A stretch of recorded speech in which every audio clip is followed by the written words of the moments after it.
అదే RTV app వార్తల్ని క్షణాల్లో చదివే అవకాశం ఉంటుంది. ఒక న్యూస్ పేపర్, ఒక టెలివిజన్ ఛానల్ మీ చేతుల్లో ఎప్పుడూ ఉంటాయి.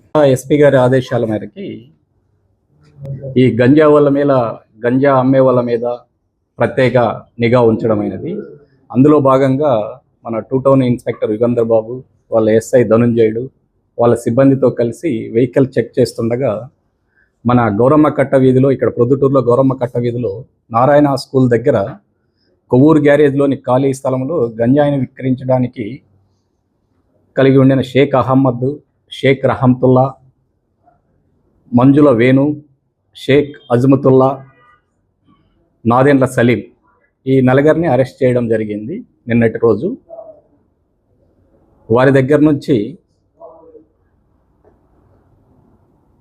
సుమారు 4 కేజీల గంజాయి, తర్వాత 33,000 క్యాష్, 2 మోటార్ సైకిళ్ళు, 4 సెల్ ఫోన్లు స్వాధీనపరుచుకునడమైనది.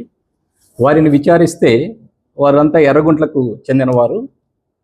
వీళ్ళు వచ్చేసి బన్నీ అనే అబ్బాయి, ఎర్రగుంట్లకు చెందిన బన్నీ అనే అబ్బాయి అక్కడ వైజాగ్లో చదువుతున్నారు. ఆ అబ్బాయి ద్వారా వైజాగ్ చెందిన కిరణ్ కుమార్ అనే అబ్బాయి వీళ్ళకి పరిచయం కావడం జరిగింది.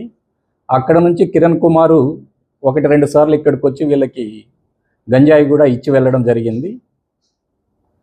ఆ మోడ్ ఆఫ్ ట్రాన్స్పోర్ట్ ఏంటంటే, ఆ కిరణ్ కుమార్ పూతరేకులు అని చెప్పి ఆ బస్సులో మన ప్రైవేట్ ట్రావెల్స్లో పెట్టడము, వీళ్ళు ఇక్కడ రిసీవ్ చేసుకోవడము, దాన్ని ఇక్కడ కన్జ్యూమర్స్కు విక్రయిస్తున్నట్లు తెలిసింది. ఆ కిరణ్ కుమారు తర్వాత ఆ బన్నీ అనే వారి గురించి కూడా పార్టీని పంపించడం జరిగింది. వారిని కూడా త్వరలో అరెస్ట్ చేస్తాము. ఇంకా ఈ సందర్భంగా, ఈ ప్రెస్ మీట్ సందర్భంగా మన ప్రొద్దుటూరు పట్టణ ప్రజలకు నేను విన్నవించేది ఏమిటంటే, తల్లిదండ్రులకు కానీ వారి పిల్లలకు కానీ ఇటువంటి గంజాయి, ఇటువంటి మత్తు పదార్థాలకు అలవాటు పడి వారి జీవితాలు నాశనం చేసుకోకూడదని కోరుతున్నాము. కన్జ్యూమర్స్ మీద కూడా ఎవరైతే వీళ్ళ దగ్గర గంజాయి కొని దాన్ని వినియోగిస్తున్నారో వాళ్ళ మీద కూడా ప్రత్యేక నిఘా ఉంచడమైనది.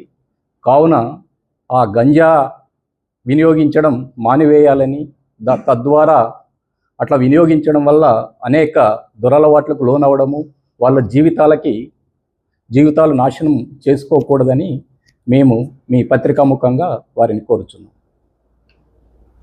మరిన్ని వీడియోస్ కోసం ఛానల్ ని సబ్స్క్రైబ్ చేయండి. లేటెస్ట్ అప్డేట్స్ కోసం వాట్సాప్ ఛానల్ ని ఫాలో చేయండి. అండ్ లింక్ డిస్క్రిప్షన్ లో ఉంది.